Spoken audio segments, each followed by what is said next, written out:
just to let you know on what we're coming up with here and how the idea all started about 8 years ago when I started here. Oh, it might have been even more than that, I'm not sure. They started mentioning on the news and different people about how many bees that we're losing our bees. So I'm in, what, Brian, maybe 10, 15 yards a day because I have a window business. So I'm in those yards and their clover checking all the time for bees because I'm a pretty avid gardener. I've been gardening for, well, 30 years. And sometimes I'd see a lot of bees and sometimes I wouldn't see very many at all.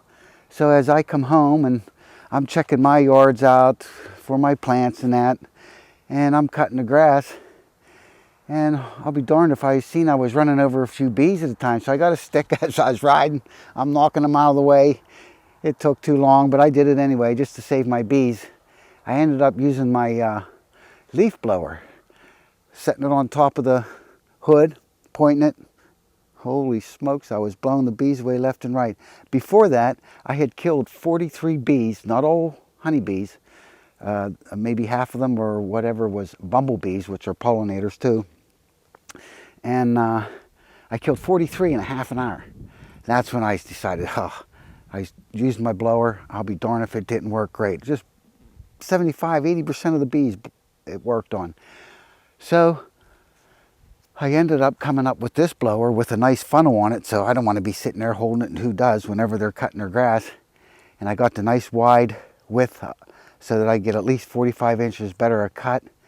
And you'll see as we move on here, the other guys that used it, what they have to say about it. Without the bees and the pollinating insects, which there are dozens of just on the East Coast, I mean, you don't have flowers or vegetables or flowering trees or, you know. The bees, they're so into the pollinating process that they're doing that it's horrendous the amount that you run over.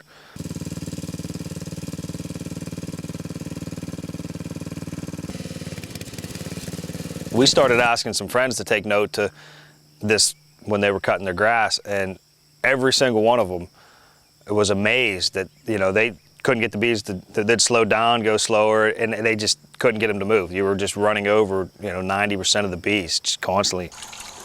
This is Craig Cunningham, a good friend of mine, former principal at Penn Hills, right? Mm-hmm. Yeah. When you were cutting your clover, I guess you quit cutting because you were killing so many bees, or what, Craig? Yeah, I could see them, and I knew the population was diminishing because I couldn't see as many bees, so I actually tried to go around small patches of clover and just hit the big weeds and not touch the clover. But that's tough to do if you want to make a place look decent. Yeah. Because there's a lot of clover in spots. But yeah, you sort of get a feeling of being sorry for the little buggers because we need them. We need them, absolutely. And up here in all these flowers, I've only seen one natural honeybee this year. Everything else is a One. That's all I've seen this year. And I sit out here for about an hour every evening just to enjoy the beauty. It doesn't matter whether you cut it high or low. Yeah. You're still, the vacuum is so powerful under your blade that you just decimate everything that's around you. Okay. Insect life. But average person's not aware of that. You don't see it because the little buggers are just as busy as can be and doing the thing that they're supposed to do. Now, whenever you were cutting the grass, I had mentioned to you about watching for to see what the lawnmowers, how much damage they were doing to the bees. What did you notice? The bees do not get out of the way. I did it specifically, watched the bees, drove up to the clover and other flowers. The bees do not get out of the way. They're interested in getting that pollen. The noise of the mower doesn't deter them. They stay right there, and you'll run them right over and kill them. They do not get out of the way. Well, it definitely raised the question of everybody mowing their grass week after week, depending on what time they do it and how many bees are getting destroyed because of it. I mean, there's already a problem.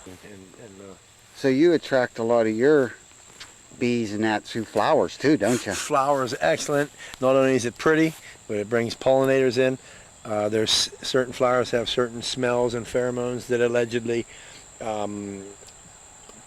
repel other bad insects. Flowers also bring in good insects that help to control the bad ones. They're pretty. Oh, they're beautiful. And they have nice smells and scents. The whole purpose of this video is to actually demonstrate how many bees are actually being run over by lawnmowers and how to prevent this from happening. What we're trying to do here is to show how the bees are being run over when they're on these clover posies. And we're hoping to come up with a design to blow air blowing out the front here, to blow them off right in front of the tractor before they go under and are cut up by the blades. Okay, this here is the platform I use. I'm still going to put sides on right here, up about an inch or an inch and a half to hold the box. I just leave this on. This is the basket. This is possible to be an inch higher too. I have it so that it's open here for more than one reason. One is the vents, so the air can still get in, and that's why I kept this one up towards the front. Alright, Dust, this is my buddy Dustin Sage. I was showing him about the bees, and he started watching them, and it takes him a little while to cut his grass. What did you think, Dustin? How many bees you think you killed? It takes me about 3 hours to mow it. I probably killed 300, roughly. Again, we're doing this to move the bees out from in front of the tractor. We've tried it with a leaf blower, just tried it, and it blew them all out of the way. We're trying to get to where you have some kind of air blowing them out of the way, because the noise from the tractor doesn't scare them. And that's the whole concept of this, is to get some kind of airflow in front to move them out of the way. Right now, for the filming of this, we're going slow for the cameras and stuff with the lawnmowers, and you're still running over the majority of them. When you take into effect the commercial mowers that are, they're doing 10 to 15 miles per hour, it's amazing how many that they're running over.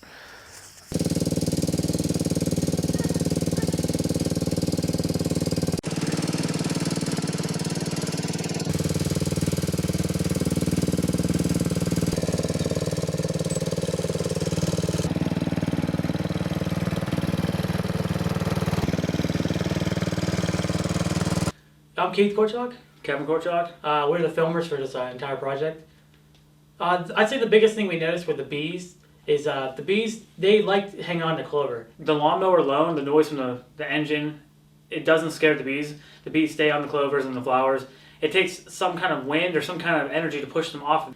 And the bees sometimes they'd fly away, but most of the time they would stay on that clover. And they would just get ran over every time. And for a while, we noticed that with the blower attachment, it blew a pretty good, about 4 foot away from the tractor. So by the time the air hit the bees were gone, and the tractor didn't run them over.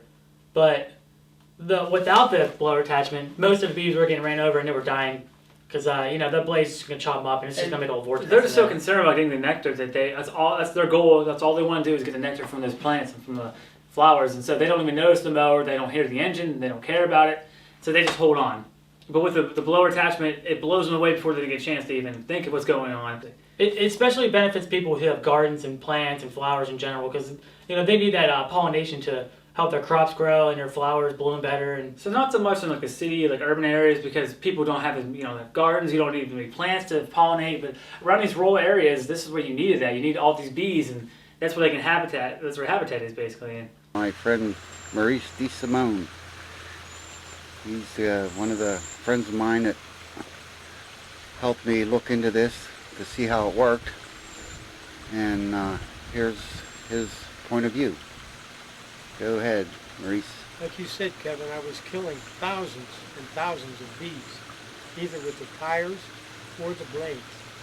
When I installed the air mover on the mower, I could literally see the bees being moved off of the flower before the mower got there.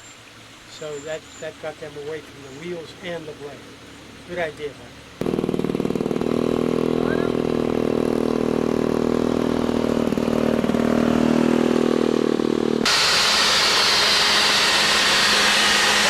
hopefully for everyone's sake, these pollinating insects something can be done to keep these pollinating insects doing what they're supposed to be doing, so we have vegetables and whatnot. This was something I come up with first, just to try to see if it would chase the bees away. And we made a box crate that can be bolted on, and that way you can use your own leaf blower at home. It works really great for me. We've come up with some better designs, but if you have your own blower and you just want to throw it in the crate, get a funnel, which we will be making. Plus we're going to make the pipe coming down like so straight, and then just widen out like this too eventually. But this is what we come up with so far, and it works pretty good. This is the method I was talking about earlier. I pieced this together so that it's not sticking out so far and it's down and out. This really works well too. What I'm going to do is have this all plastic instead of this pipe, and it'll be coming down and it'll start veering out here so that eventually we'll only have it sticking out so far. I usually put a bungee cord on the blower to hold it in. It works great. This I don't have bolted right down right now because we're showing you all the methods, but I use this also to carry my saw, my clippers, my cooler, my beer in here, so I leave it on and it works great. This is the third method with the fan, 14-inch fan. It does great. It's probably the cheapest method of the bunch. I will have a cone put on here about 4 inches around, which helps direct the wind a little bit straighter rather than just flowing out. This works fine without it, but with the cone it even works better. So I like it. It's easy on and off. I just throw a bungee cord on here.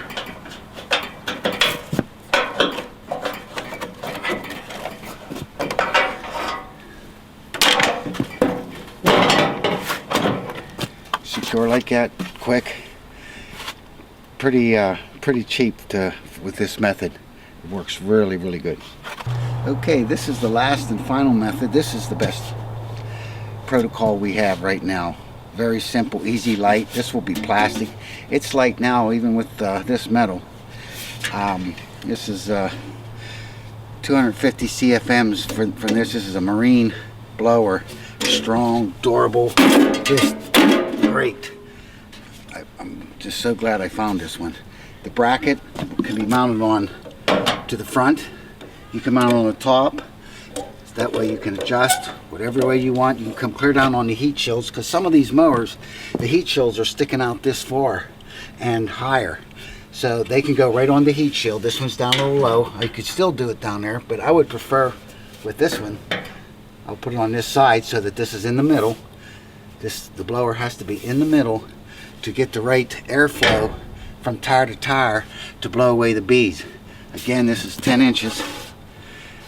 We now have this cut down to 12 inches instead of 14 to bring it closer to your mower. And with that 10 inches, really blows a nice wide stream of air. This one I love. This is the one I'll be using eventually. Awesome setup, this one.